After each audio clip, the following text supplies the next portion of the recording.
GNPR Gibran akan ditugaskan ke PAPUA. Prabowo siapkan misi rahasia dan amanah besar untuk anak muda ini. Nama Gibran Rakabuming Raka kembali jadi sorotan, bukan hanya karena statusnya sebagai wakil presiden terpilih mendampingi Prabowo Subianto, tetapi karena muncul isu strategis yang menarik.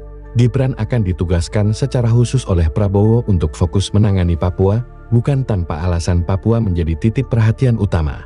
Wilayah paling timur Indonesia ini menyimpan kekayaan alam luar biasa, namun masih dibayang-bayangi berbagai masalah klasik seperti ketimpangan pembangunan, keterisolasian, hingga konflik sosial dan politik yang belum sepenuhnya mereda.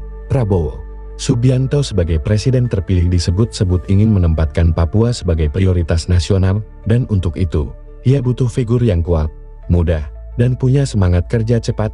Gibran dinilai kocok, bukan sekadar simbol generasi baru.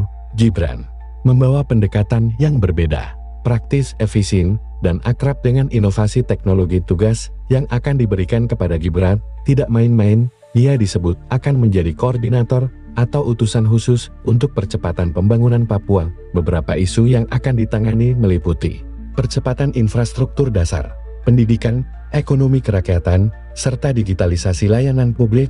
Gibran juga diharapkan dapat menjembatani komunikasi antara pemerintah pusat dengan masyarakat Papua, khususnya generasi muda Papua yang semakin kritis dan ingin terlibat langsung dalam arah pembangunan. Pendekatan top-down dinilai tak lagi relevan kini. Papua perlu dialog sejajar, dan Gibran diproyeksikan sebagai sosok penghubung yang bisa bicara dengan bahasa generasi baru. Namun tantangannya besar. Gibran bukan figur militer seperti Prabowo.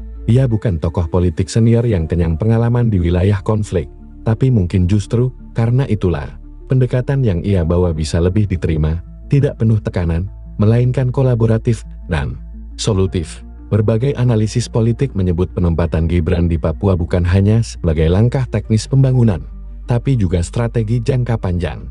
Jika Gibran berhasil mengubah wajah Papua dalam 5 tahun ke depan, maka ia akan memiliki pijakan politik yang lebih kuat secara nasional.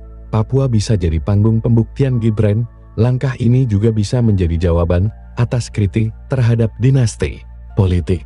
Gibran tidak hanya menempati posisi simbolik sebagai wakil presiden, tapi turun langsung ke lapangan, memegang tanggung jawab berat, dan diuji oleh kondisi nyata. Tentu saja, semua ini masih sebatas spekulasi yang berkembang di kalangan elit dan media politik.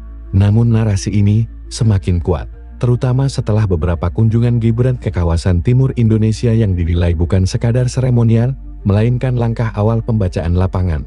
Pertanyaannya sekarang, jika Gibran benar-benar ditugaskan ke Papua, apakah ia akan siap? Dan apakah rakyat Papua siap menerima Gibran? Yang jelas, jika misi ini benar terjadi, maka sejarah akan mencatat bahwa seorang wakil presiden termuda dalam sejarah Indonesia pernah turun langsung ke wilayah tertinggal untuk membuktikan bahwa pembangunan bukan sekadar wacana, tapi aksi nyata. Papua bukan beban, Papua adalah masa depan, dan Gibran mungkin saja adalah bagian dari masa depan itu.